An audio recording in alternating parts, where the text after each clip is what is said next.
So on my test bench here, I've got the Nokia 800 Tough. It's a feature phone, and in this day and age, feature phones do feel rather retro, but this one's kind of special. In a lot of ways, it's my favourite feature phone, and I really should explain why. It's certainly not a whole lot to look at. The design is boxy, it's bland, it's quite thick, it's pretty heavy. There's only a single camera on the back. And of course, it's just a feature phone. I mean, it's a Nokia feature phone, or I should say HMD Global. And it's got the usual array of small scale improvements, things like Google Assistant, which is quite handy if you don't want to do T9 text input. Of course, it also plays Snake. But leaving that aside, it's a fairly simple feature phone. The reason, though, that I like it is because of that suffix, because of the tough side of it. It's IP68 rated. And look, we've seen tough phones before. They're not exactly a new thing, but they're not super common in the feature phone space. And the reason I like this goes beyond that idea that you might just use it if you're a tradie or if you work somewhere otherwise where a regular phone might get destroyed. I think for the market that likes this kind of phone, and that's often a lot of older phone users, but not exclusively so, there's a real dearth of choice, and most of the choice that you've got is in fairly ordinary phones. They're in phones that, frankly, if you drop them, they're going to shatter. This thing will not shatter. I mean, I can throw it off my balcony and it survives. I can throw it to the ground and it survives.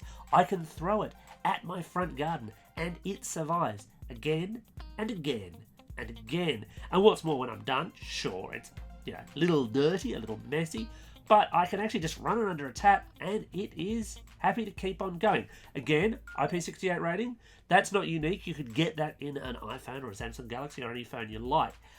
But for that market that wants a feature phone, this is a phone that's going to last you some time. And I think that's also kind of important because a lot of feature phone buyers are not people who upgrade every year. They're people who buy a phone and they use it until it stops working. And this does not feel like it's going to stop working for a very, very long time.